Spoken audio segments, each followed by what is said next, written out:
வயதில் பெரியோர்களை எப்பொழுதும் நாம் மதிக்க வேண்டும். வங்கியில் பணம் எடுக்க ஏராளமானோர் வரிசையில் நின்று கொண்டிருந்தனர். அப்போது ஒரு வயதான பெண் வந்தார். அந்த பெண் தனது பாஸ்புக்கை வங்கி அதிகாரியிடம் கொடுத்துள்ளார். 2000 ரூபாய் எடுக்க வேண்டும் என்று அந்த பெண் கூறினார். அதிகாரி 10,000 ரூபாய்க்கு குறைவான தொகையை இங்கே எடுக்க முடியாது என்று கூறினார். ஏடிஎம் இயந்திரத்தை பயன்படுத்துங்கள் என்றார். ஏன் அப்படி? அதிகாரி கிண்டலாக சொன்னார்.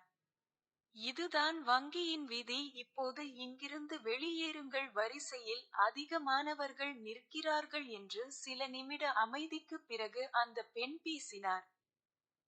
சரி, இதோ என் பாஸ்புக். மேலும் எனது கணக்கில் உள்ள அனைத்து பணத்தையும் எனக்கு உடனடியாக கொடுங்கள். அது 10,000 ரூபாய்க்கு மேல் உள்ளது என்றார்.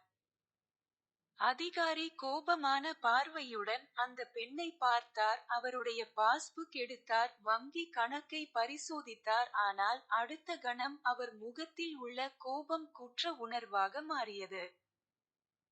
ஏனெனில் அந்த பெண்ணின் வங்கி இருப்பு 8 ரூபாய் கோடியாக இருந்தது. வெட்கப்பட்டு அந்த அதிகாரி இருக்கையில் இருந்து எழுந்து நின்றார். கோபிய கைகளுடன் கூறினார்.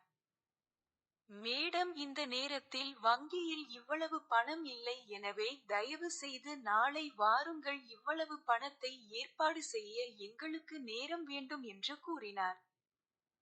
இப்போது எவ்வளவு கொடுக்கலாம் என்று அதிகாரியிடம் அந்த பெண் கேட்டார். அந்த பெண்ணின் கணக்கிலிருந்து ரூபாய் 10 லட்சத்தை எடுத்து அவரிடம் கொடுத்தார். அந்த பெண் 2000 ரூபாய் மட்டும் எடுத்துக்கொண்டு, மீதி உள்ள பணத்தை திரும்ப கணக்கிலேயே செலுத்துங்கள் என்று அந்த அதிகாரியிடம் கூறினார். பணிவுடன் சொன்னபடியே செய்தார்.